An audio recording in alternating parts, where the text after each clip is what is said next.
प्रणाम दोस्तों, स्वागत है आपका मेरे इस YouTube चैनल साहित्य सागर में। दोस्तों, आज मैं आपके लिए लेकर आई हूँ सुभद्रा चौहान जी की लिखी कहानी राही। तेरा नाम क्या है? राही। तुझे किस अपराध में सजा हुई है?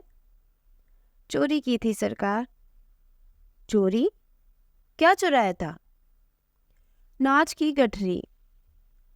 कितना नाच था? होगा 5-6 सैर।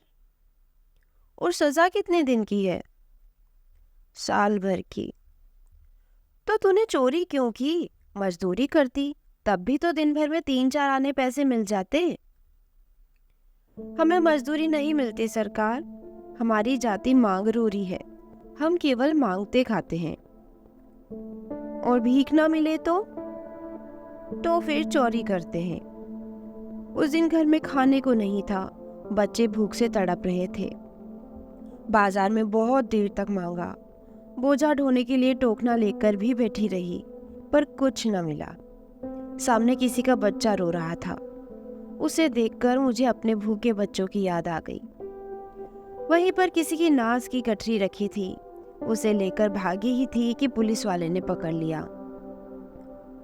अनीता ने एक ठंडी सांस ली, बोली, फिर तूने कहा नहीं कि बच्चे भूखे थे इसलिए चोरी की? संभव है इस बात से मजिस्ट्रेट कम सजा देता। हम गरीबों की कोई नहीं सुनता सरकार।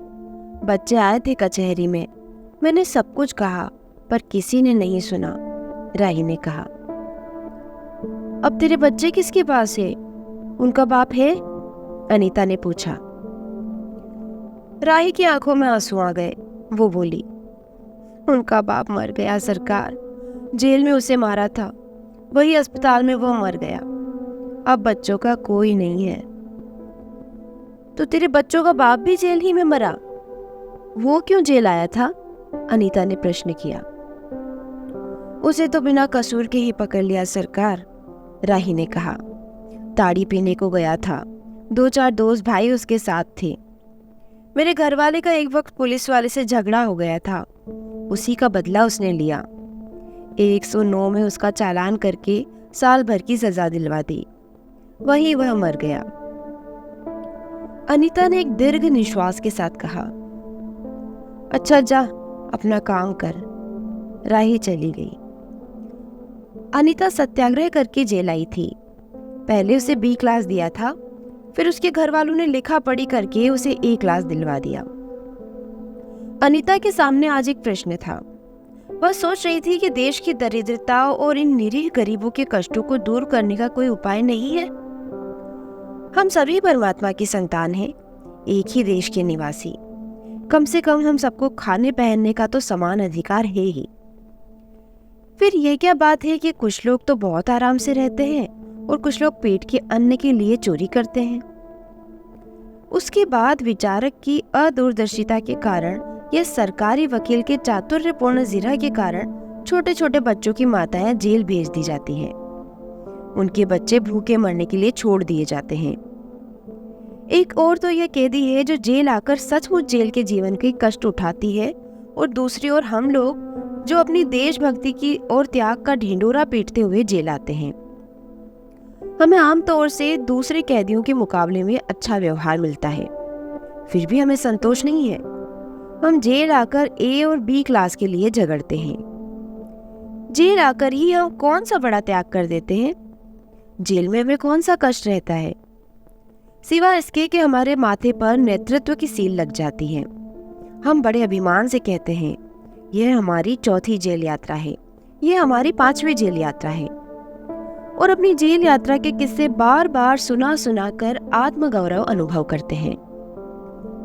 तात्पर्य यह है कि हम जितने बार जेल जा चुके होते हैं, उतनी ही सीढ़ी हम देशभक्ति और त्याग में दूसरों से ऊपर उठते जाते हैं। और इसके बल पर जेल से छूटने के बाद कांग्रेस को राजकीय सत्ता मिलते ही हम मिनिस्टर, स्थानिक संस्थाओं के मेंबर और क्या क्या हो जाते हैं। अनीता सोच रही थी, कल तक जो खद्दर भी न पहनते थे, बात बात पर कांग्रेस का मजाक उड़ाते थे, कांग्रेस के हाथों में थोड़ी शक्ति आते ही वे कांग्रेस के भक्त बन गए हैं, खद्दर पहनने लगे हैं। यहाँ तक कि जेल में भी दिखाई पड़ने लगे हैं। वास्तव में यह देशभक्ति है या सत्ता भक्ति? अनीता के विचारों का तांता लगा हुआ था। वह दार्शनिक हो रही थी। उसे अनुभव हुआ जैसे कोई भीतर ही भीतर उसे काट रहा हो। अनीता की विचारावली अनीता को ही खाए जा रही थी। उसे बार बार यह लग रहा था कि उसकी देशभक्ति सच्ची देशभक्ति नहीं, वरन उसका मजाक है। उसे आत्मग्लानि हुई और साथ ही साथ आत्मानुभूति भी।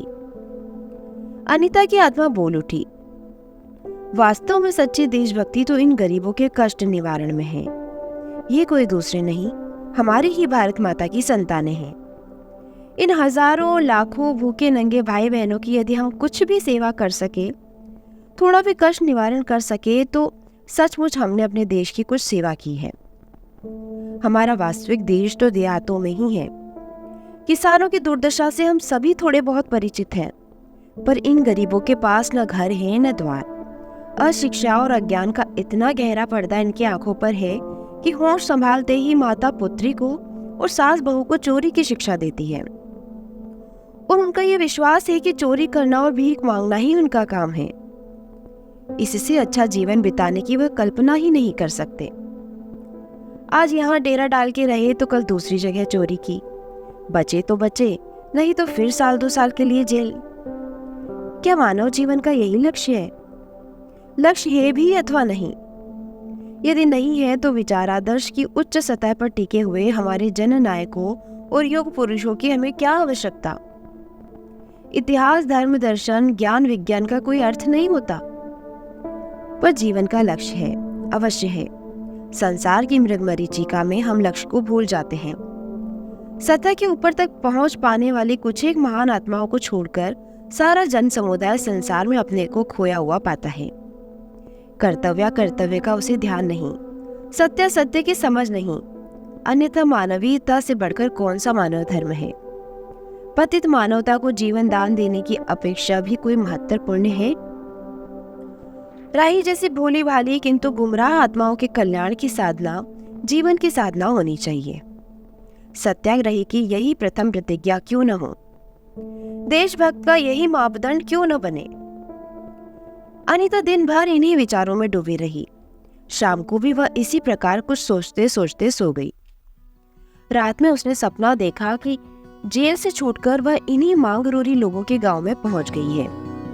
वहां उसने एक छोटा सा आश्रम खोल दिया है। उसी आश्रम में एक तरफ छोटे छोटे बच्चे पढ़ते हैं और स्त्रियां सूत काटती हैं, दूसरी तरफ मर्द कपड़ा बुनते हैं और रुई धुनकते हैं। शाम को रोज उन्हें धार्मिक पुस्तकें पढ़कर सुनाई जाती हैं और देश में कहाँ क्या हो रहा है यह सरल भाषा में समझाया जाता है। वही भीख मांगने और चोरी करने वाले आदर्श ग्रामवासी हो चले हैं। रहने के लिए उन्होंने छोटे छोटे घर बना लिए हैं। राही के अनाथ बच्चों को अनीता अपने साथ रखने लगी है। अनीता यही सुख स्वप्न देख रही थी। रात में वह देर से सोई थी।